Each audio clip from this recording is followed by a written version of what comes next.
À l'école élémentaire inclusive Apix Guinaorai Sud, située dans la commune de Pikine, un élève hors du commun défie les préjugés. Fallou Cham, un jeune enfant sourd, muet et autiste, a su surclasser ses 71 camarades de classe en obtenant une moyenne de 9 sur 10 en cours d'initiation. Une performance qui a été saluée par le ministre de l'Éducation nationale Moustapha Mamba Guirassy dans une vidéo publiée le 16 janvier 2025 sur ses plateformes sociales. Dans sa classe, Fallou Cham n'est pas le seul élève atteint de surdité.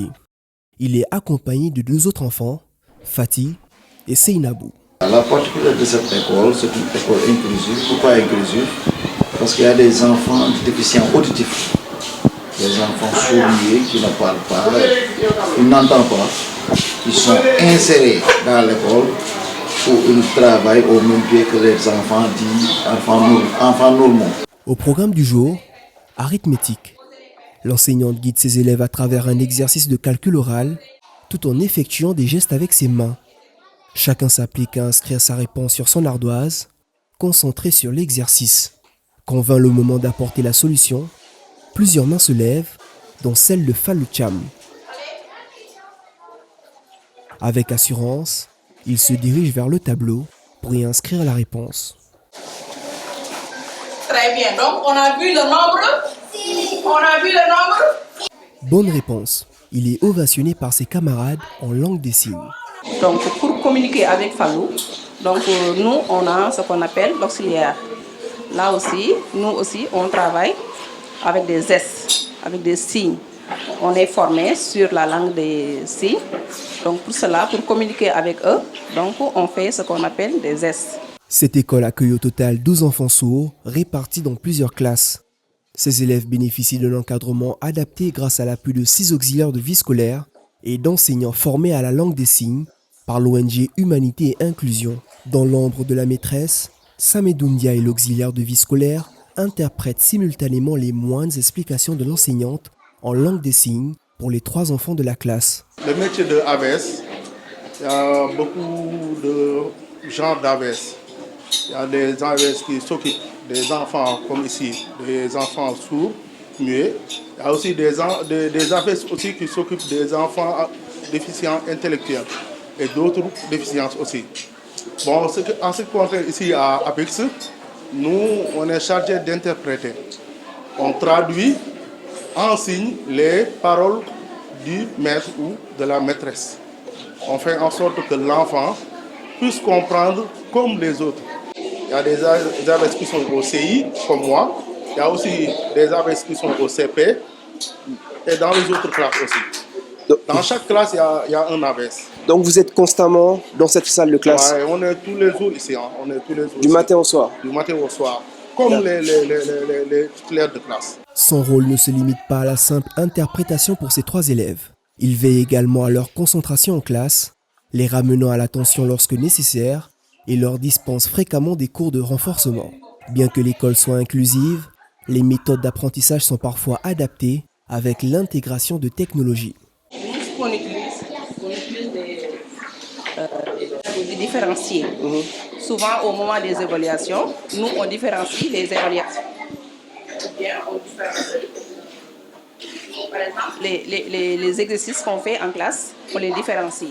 Par exemple, nous, lorsqu'on déroule notre leçon, après avoir terminé, on appelle l'AVS, bien l'auxiliaire, de venir appuyer certains contenus. Alors là, on utilise ces tablettes-là. C'est HI, Humanité et Inclusion, qui nous a donné ces tablettes-là. Puisque les enfants, comme ils n'entendent pas, on est chargé, la plupart, on utilise les images, ces images-là. Pour cela qu'on utilise ces tablettes-là et la connexion.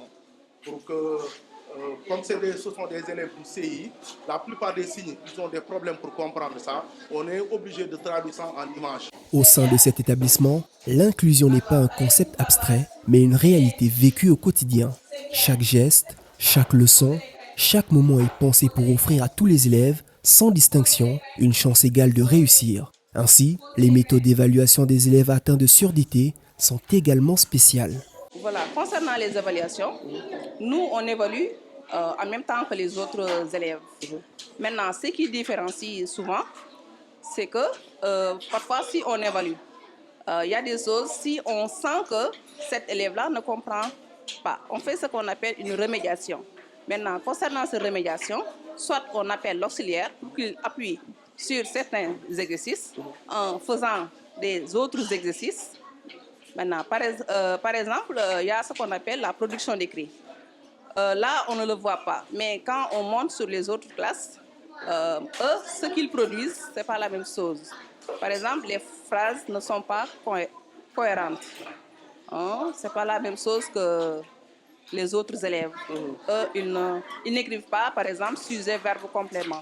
Parce que la méthode d'évaluation diffère un peu parce qu'ils sont accompagnés par ces AVS sur les signes, sur les mots en mathématiques, en français. Donc ça diffère un peu. Bien vrai qu'ils font les évaluations de l'IEF en même temps que les élèves normaux. Mais ils font aussi des propres évaluations où les épreuves sont proposées par les directeurs d'école, validées par le projet et les inspecteurs. Donc il y a une petite différence. L'ambiance de l'école ne déroge pas à celle des autres établissements. Rire, cris et joie emplissent la cour de récréation. Au milieu de cette agitation, une discussion animée se déroule dans un silence total.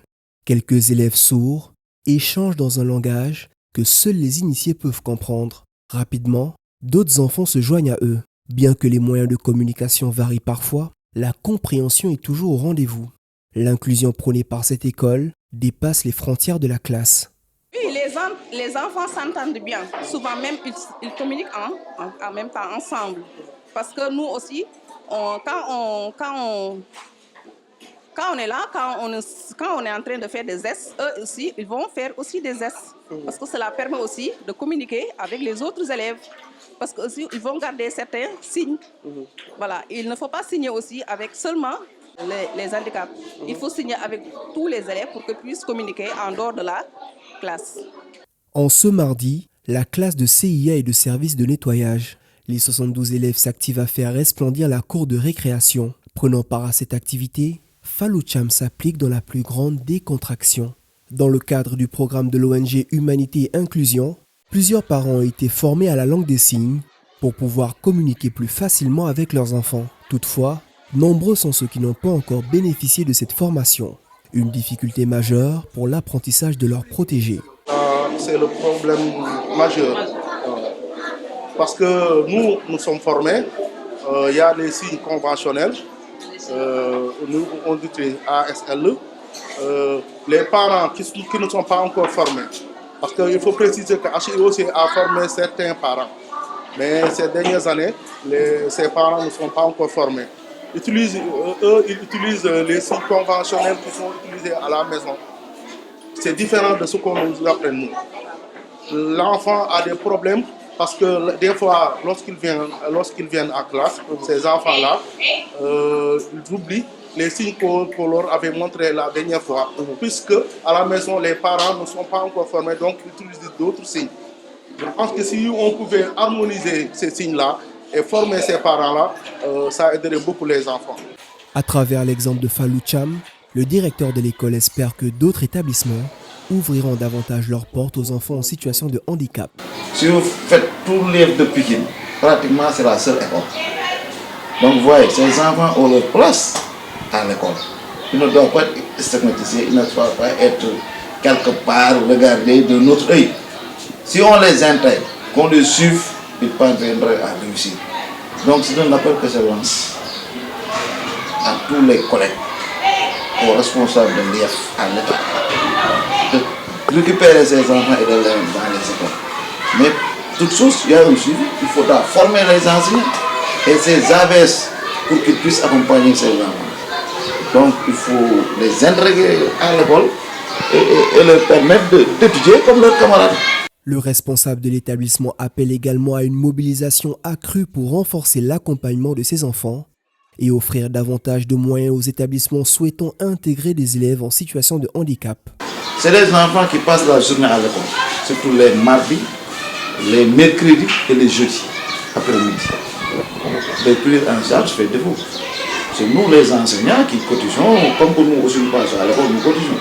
Mais nous sommes obligés aussi de les retenir pour qu'ils puissent passer la journée avec nous. Ils sont au nombre de 12 dans cette école. 14 même, 14. Mais nous sommes obligés de les prendre en charge. C'est là où je lance un appel pour les prises en charge, pour qu'on nous accompagne dans la prise en charge. Vous voyez, il y a une cantine là-bas qui est en train d'être mise en place, qui a été financée par SOS, qui va nous permettre de démarrer un peu, mais la prise en charge va demeurer. Donc, nous lançons un appel pour que les gens, les bonnes volontés, mais l'État, surtout l'État, parce que ce sont les enfants du Sénégal, pour que l'État nous vienne en appui pour le prise en charge et ensuite pour le recrutement massif de tous ces enfants qui sont de difficultés. Le parcours de Fallou Thiam rappelle que l'éducation inclusive n'est pas seulement une obligation morale, mais aussi une occasion d'offrir un avenir meilleur à tous les enfants, sans exception.